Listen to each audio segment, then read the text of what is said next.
For the first time in history, artificial intelligence and cosmic ray particle detectors have scanned directly beneath one of the most sacred and forbidden sites on Earth. And what researchers discovered hidden under Jerusalem's ancient stones has shattered a debate that paralyzed archaeology for decades. The scanning technology tracked subatomic particles called muons as they penetrated hundreds of feet through solid bedrock. The data returned with signatures of hidden structures that do not match any documented construction phase in Jerusalem's 3,000-year recorded history. When Professor Erez Etzion at Tel Aviv University first processed the anomaly signatures on his monitor, the laboratory went quiet. Geometric formations too precise to dismiss. Enclosed voids resembling chambers rather than natural fractures. Consistent spacing and repeated angles that no earthquake or erosion pattern could explain. Everything scholars assumed about what lies beneath Jerusalem's Temple Mount was wrong. This is what the scanning technology finally revealed, and why the answer is more explosive than the mystery itself. For 3,000 years, the Temple Mount in Jerusalem has been the most contested 35 acres on Earth. Sacred to Judaism, Christianity, and Islam simultaneously, it sits at the intersection of faith, politics, and raw human emotion in ways no other location on the planet can match. The Hebrew Bible describes it as the site where King Solomon constructed the first temple roughly 3,000 years ago. A structure so magnificent that its construction required 180,000 laborers, cedars shipped from Lebanon, gold overlaying entire interior walls, and 7 years of continuous building. According to Scripture, the temple housed the Ark of the Covenant itself, the most sacred object in ancient Israel, inside a windowless inner chamber called the Holy of Holies. But here is the problem that has tortured archaeologists for over a century. No excavation has ever been permitted on the Temple Mount itself. The site is so politically and religiously explosive that even proposing a dig could trigger an international crisis. The Islamic Waqf administers the surface. Israeli authorities control access. And beneath it all, somewhere under layers of stone and history, the remains of Solomon's temple either exist or they do not. For decades, prominent scholars argued that they did not. They said Solomon was nothing more than a minor hill country chieftain. They called his legendary temple a myth invented centuries later. They said Jerusalem in the 10th century, before the Common Era, was a tiny, insignificant village, incapable of producing anything resembling the grandeur described in Scripture. Then, the technology arrived, and the evidence started piling up so fast that even the most stubborn skeptics went silent. The breakthrough began not with a shovel, but with subatomic particles traveling at nearly the speed of light. In 2023, a team of Tel Aviv University physicists and archaeologists did something no one had attempted before. They rappelled into an underground cavern beneath the city of David, the narrow ridge just south of the Temple Mount believed to be the original core of ancient Jerusalem. Using ropes and pulleys, they lowered a device the size of a dresser into the darkness. It was stacks of metal components linked by tangles of wires, tubes, and clamps. It looked like a time machine dropped 3,000 years into the past. In some ways, that is exactly what it was. The device was a muon detector. Muons are tiny subatomic particles created when cosmic rays from deep space smash into Earth's atmosphere.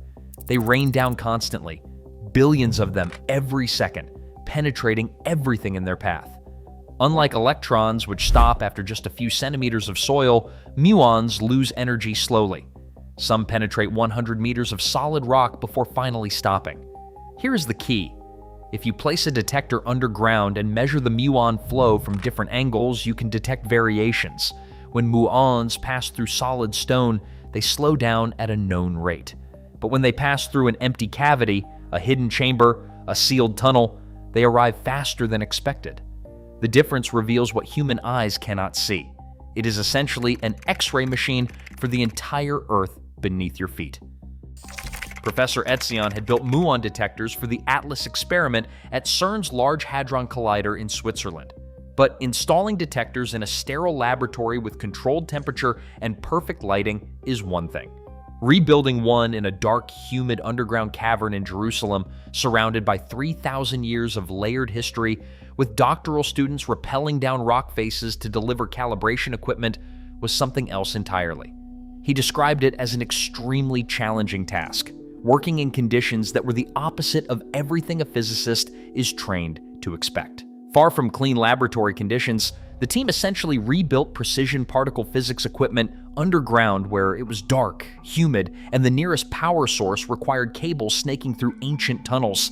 Most scientists would have refused to participate. His team volunteered, but the results justified every difficulty. In September 2025, the team published their findings in the Journal of Applied Physics.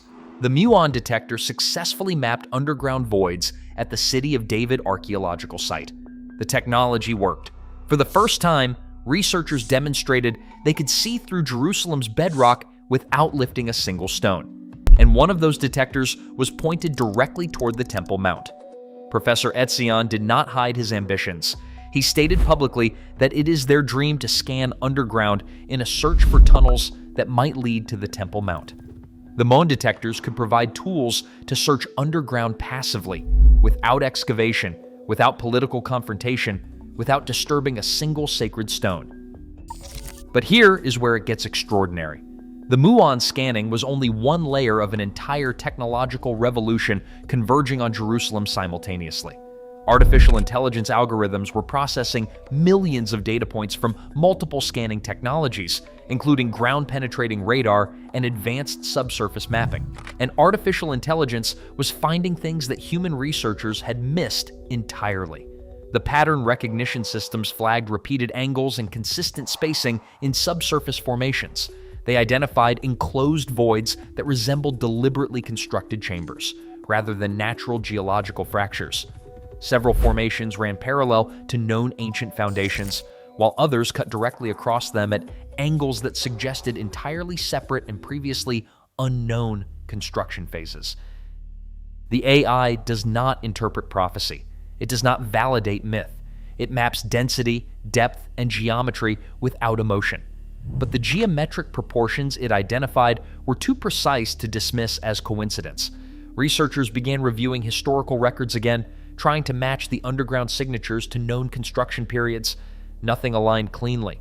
The hidden structures beneath Jerusalem exist in a confirmed state, verified by data, yet untouched by any archaeological tool, and the implications sent shockwaves through the academic world. But the underground scanning was not happening in isolation. At the exact same time the physicists were lowering Muon detectors into caverns, a completely separate team of researchers published what may be the most important study in biblical archaeology in a generation. And it directly challenged every scholar who ever dismissed Solomon's Jerusalem as a myth. In April 2024, a landmark paper appeared in PNAS, the Journal of the National Academy of Sciences. Researchers from the Weizmann Institute of Science, Tel Aviv University, and the Israel Antiquities Authority had spent years collecting and analyzing 103 radiocarbon samples from 5 excavation areas across Iron Age Jerusalem. They were attempting something that had never been done before, an absolute chronology of the city during the centuries it served as the capital of the Kingdom of Judah, the period that encompasses David, Solomon, and the First Temple. Previous dating methods relied almost entirely on pottery styles, architectural comparisons, and integration of biblical texts. These relative chronologies were useful but imprecise, and they left enormous room for scholarly disagreement.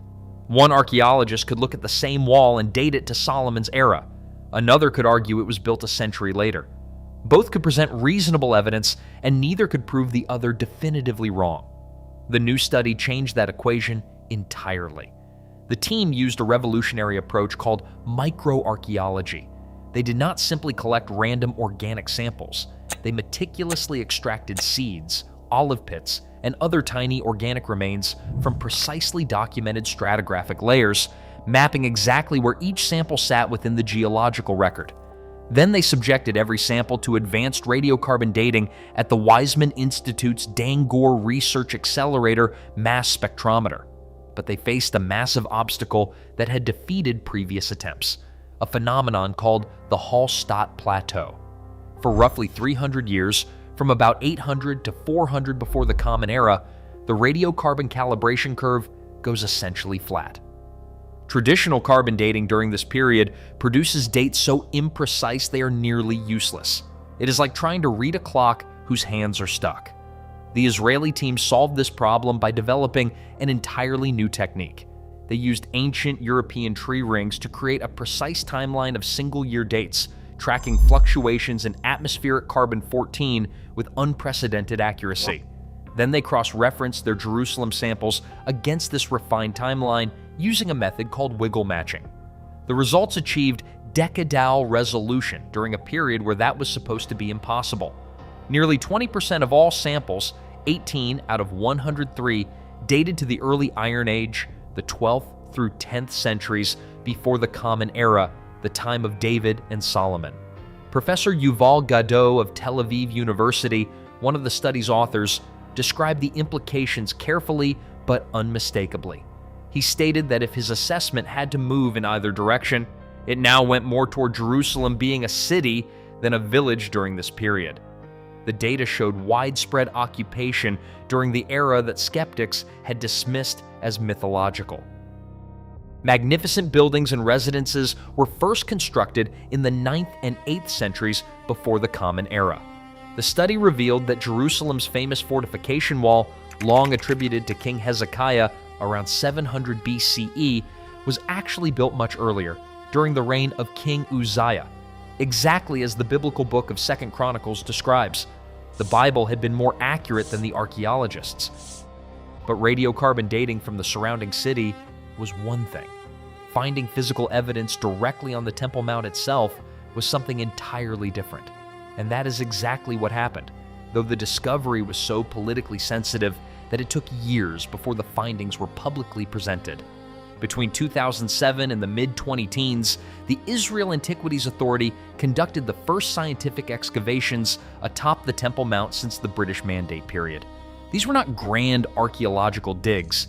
They were small, carefully supervised operations conducted during maintenance work authorized by the Islamic Waqf, carried out with police escorts due to the site's extreme sensitivity. The work happened with minimal publicity. Most of the world had no idea it was occurring. When the results were finally presented at a conference at Hebrew University, archaeologists in the audience realized they were witnessing something historic. From trenches dug for electric cables and infrastructure repairs, researchers extracted pottery fragments, animal bones, and charred olive pits. Carbon-14 dating of the olive pits yielded dates from the 6th to 8th centuries before the Common Era. The pottery confirmed the same time frame.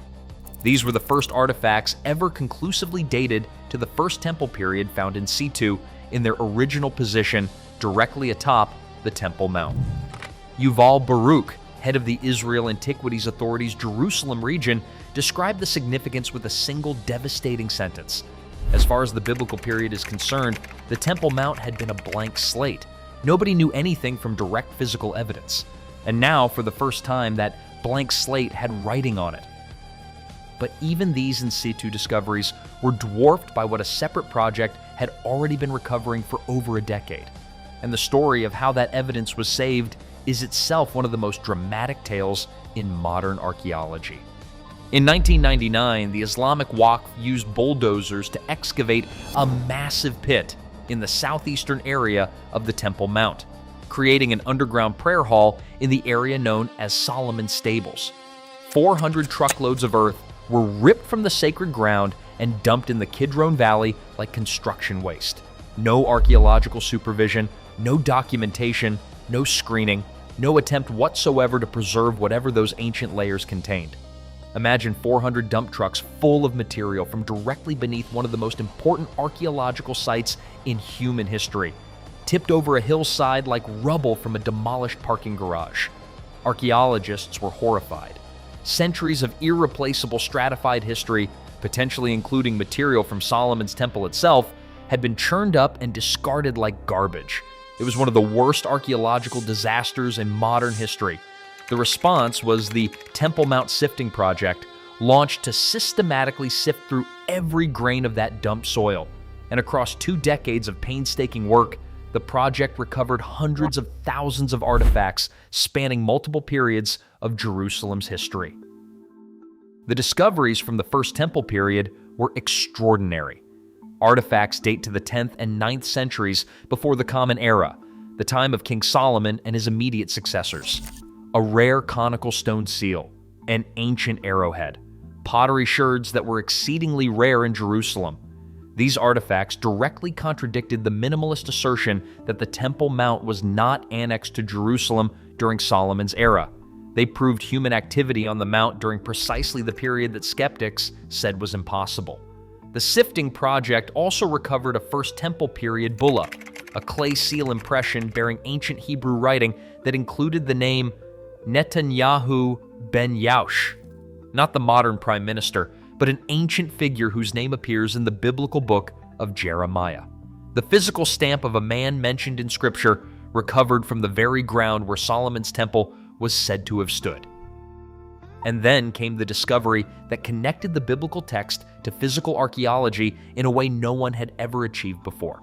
In 2011, at a site called Khirbet Qeiyafa in the Judean lowlands, roughly 20 miles from Jerusalem, archaeologists excavating a fortified city from the time of King David unearthed something extraordinary from the floor of a building near the southern gate. A stone box carved from a single block of soft limestone. It measured 21 centimeters wide, 26 centimeters long, and 35 centimeters tall. Traces of red paint were still visible on its exterior after 3,000 years. It was a shrine model, a miniature representation of a sacred building, and its ornate facade contained architectural features that made researchers' jaws drop. The facade displayed triglyphs, groups of 3 carved lines representing wooden roof beams, and multi-recessed door frames, a sophisticated architectural technique where multiple frames nest inside each other, each one stepping deeper toward the sacred interior. These are precisely the architectural features described in 1 Kings chapters 6 and 7, the biblical description of Solomon's temple. For centuries, scholars had struggled to translate the Hebrew technical terms used in those passages, words whose original meanings had been lost to time. The shrine model from Khirbet Qeiyafa unlocked them. Professors Yosef Garfinkel and Madeline Mumkoglu wrote that from time to time in archaeological research, a single find illuminates an entire world. They had that privilege with this discovery. It provided new and revolutionary data that clarified biblical terms that had resisted interpretation for generations. Think about what that means. For centuries, the greatest Hebrew scholars in the world could not figure out what certain words in 1 Kings actually described. They debated endlessly, proposed theories, wrote dissertations, and then a stone box pulled from the dirt of a hillside fortress solved the puzzle overnight. The recessed door frames on the model matched the mysterious mezuzot described in Kings. The triglyphs matched the slote. 3,000-year-old stone confirmed 3,000-year-old text with precision that made the skeptical position increasingly difficult to maintain. But here is where the evidence goes from impressive to genuinely staggering, because the shrine model was not found in isolation. It was found inside a fortified city that itself tells a story the minimalists never wanted to hear. Khirbet Qeiyafa was a heavily fortified settlement with massive walls, a sophisticated 2-gate system, and a governor's palace. It was built in the early 10th century before the Common Era and abandoned within decades. Radiocarbon dating confirmed the site's occupation during the period of King David. Within its walls, archaeologists found an inscription on a pottery shard bearing the name Ishbaal, son of Beta. The biblical King Saul had a son named Ishbaal, and this inscription confirmed the use of that name during exactly the right period. The site demonstrated that the kingdom of Judah during David's time was not a loose collection of pastoral villages. It was a political entity capable of constructing and maintaining fortified military outposts with standardized architecture, organized food storage, and centralized administrative control. The kind of entity that could conceivably build a temple. And then the evidence from the copper mines arrived, and the picture became undeniable. Deep in the desert of the Arava Valley, at a site called Timnah, archaeologists discovered that copper production peaked dramatically during the 10th century before the Common Era, precisely the era of David and Solomon. The Bible states that David conquered the entire land of Edom, put garrisons throughout it, and controlled its output. 2 Samuel chapter 8 describes this in detail. Excavations confirmed it. A 5-meter fortified wall, weaponry, and a heavily defended gatehouse all date to this period. But the most remarkable discovery was the preserved 3,000-year-old donkey manure found at the mining site. When scientists analyzed the feed content of that manure, they discovered the animals had been eating straw, hay, and even grapes that originated from the Jerusalem area. A supply chain stretched across the desert, materials flowing from Jerusalem to Timnah, and copper flowing back. The Bible describes Solomon's temple requiring so much copper and bronze that the weight of the brass could not be found out. And at Timnah, the mines were not operated by ragged slaves. The workers wore beautifully dyed fabrics, opulent clothing that stunned the excavators. These were skilled craftsmen serving a wealthy kingdom. Every piece of physical evidence pointed in the same direction. And then, in 2021, the wall appeared.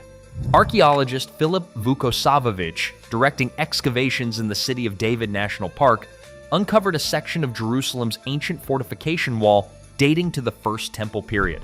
This was not a few scattered stones.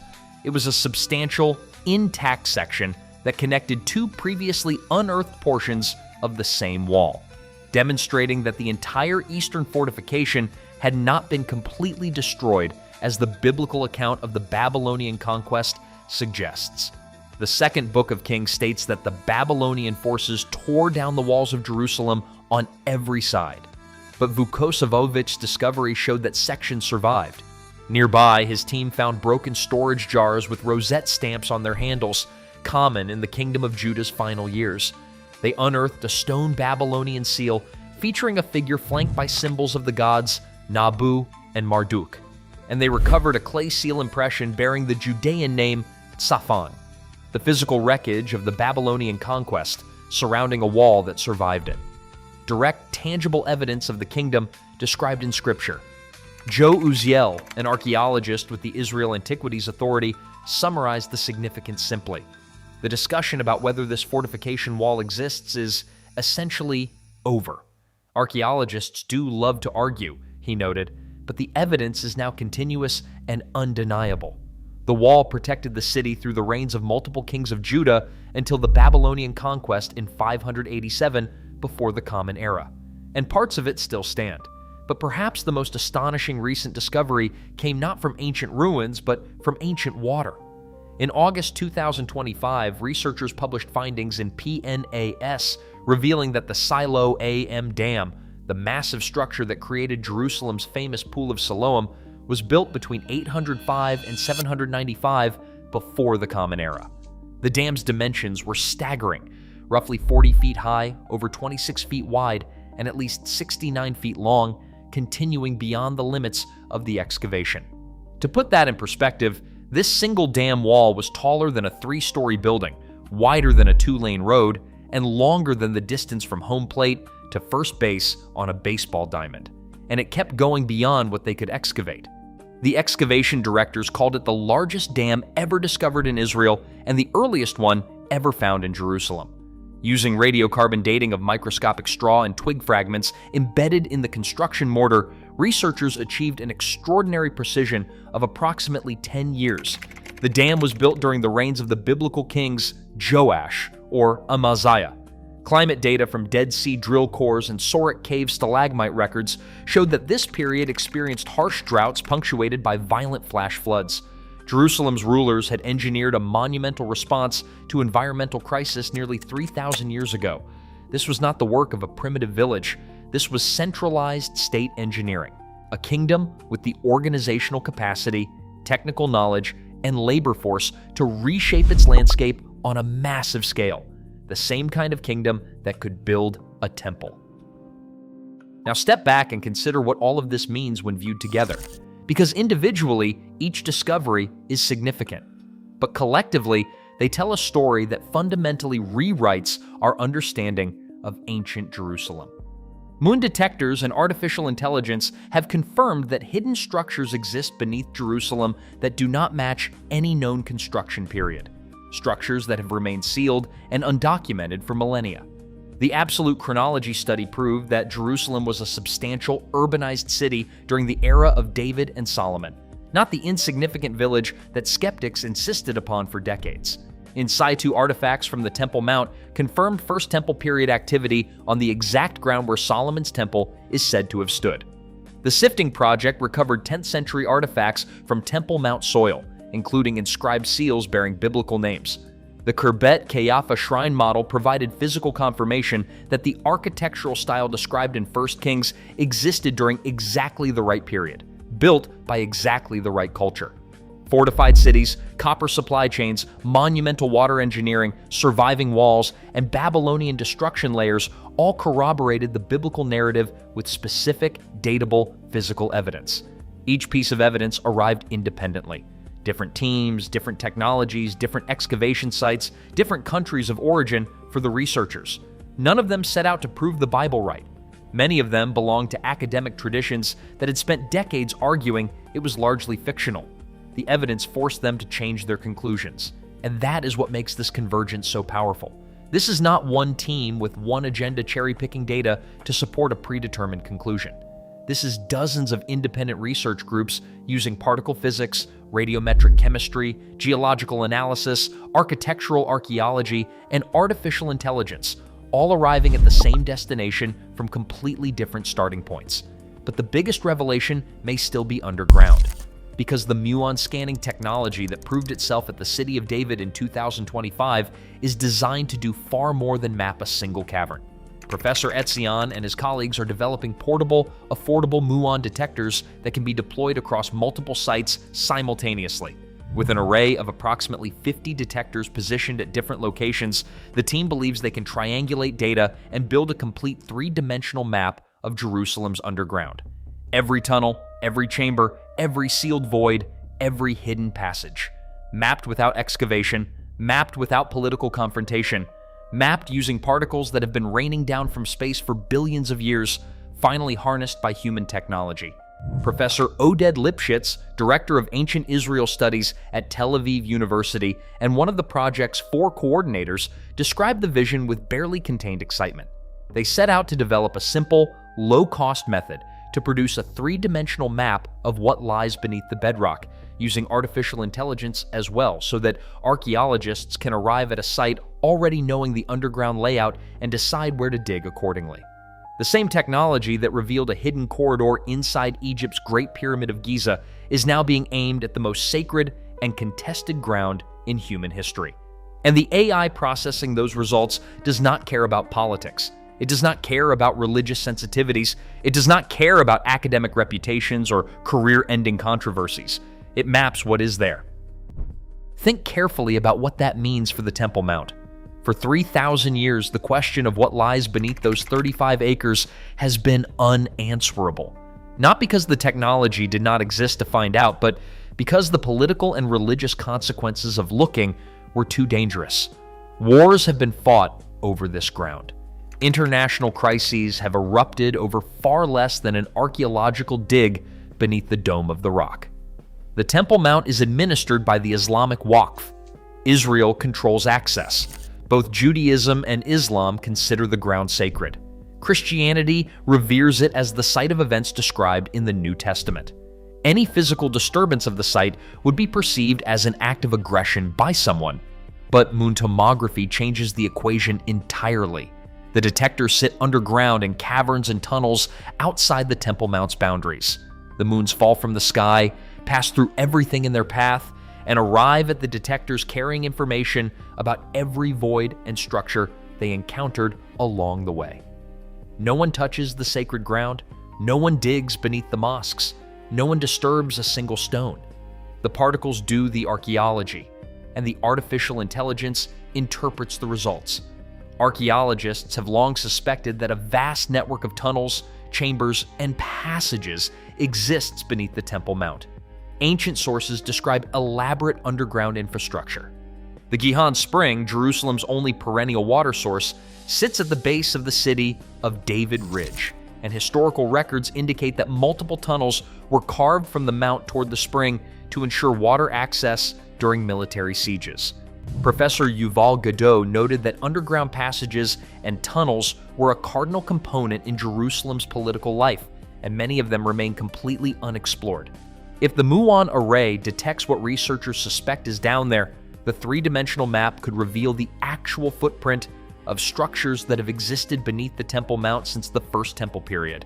Not speculation, not interpretation, not faith. Data, geometric signatures in subatomic particle trajectories that either match the dimensions described in 1 Kings, or they do not. And here is the question that haunts every researcher working on this project. The question no one will say out loud in an academic paper, but every one of them thinks about constantly. What if the Muon map reveals chambers that correspond to the biblical description of Solomon's temple? What if the particle data outlines walls that match the 60 cubits long, 20 cubits wide, and 30 cubits high described in 1 Kings chapter 6? What if the AI identifies a void at the precise location and dimensions of the Holy of Holies, the windowless inner chamber that, according to Scripture, housed the Ark of the Covenant itself? What if, beneath layers of Roman, Byzantine, and Islamic construction, the three-dimensional Muon map reveals the unmistakable geometric signature of a structure that matches, down to the cubit, what the Bible described 3,000 years ago? The political and religious implications would be Holy of Holies seismic. Confirmation of the First Temple's exact location beneath the current Islamic structures would fundamentally alter the already volatile dynamics of the Israeli-Palestinian conflict. It would vindicate 3,000 years of Jewish religious tradition while simultaneously threatening the legitimacy of the existing Islamic administration of the site. It would force the entire world to reckon with the physical reality beneath a place that billions of people consider sacred. Professor Lipschitz understands this better than anyone. He has spent his career navigating the intersection of archaeology, politics, and faith in Jerusalem. His team is already working on developing next-generation detectors. The technology improves with every iteration. AI algorithms grow more precise with every data set they process, and the muons never stop falling.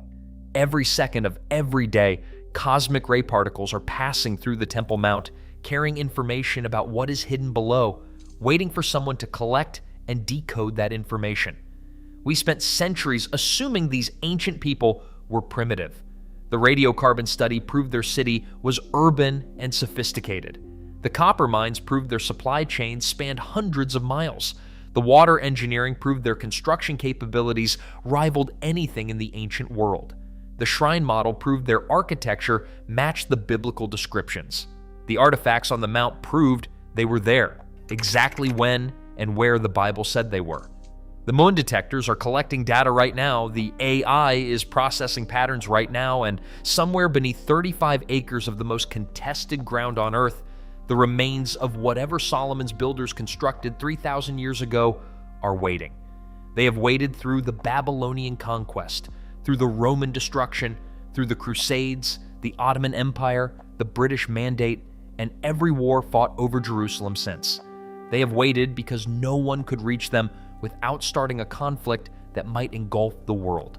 But the particles reach them every second, and now we have machines that can listen to what the particles are saying.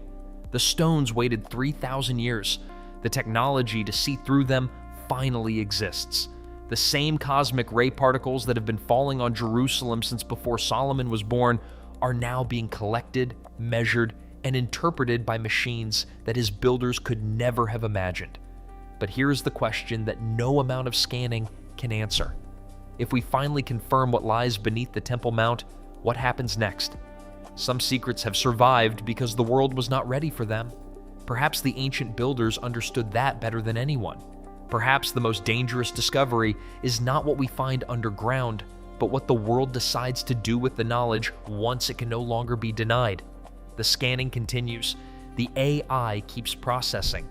Beneath Jerusalem, the oldest mystery in archaeology waits for the moment when science and faith collide on the same data point. That moment may be closer than anyone realizes, or maybe it has already begun. Thanks for watching. If this deep dive opened your eyes to what is being discovered beneath Jerusalem right now, subscribe and hit notifications. The technology scanning these ancient sites is advancing faster than anyone predicted, and the next breakthrough could arrive any day. History is not as settled as we were taught. Sometimes the ground beneath our feet holds answers that change everything we thought we knew.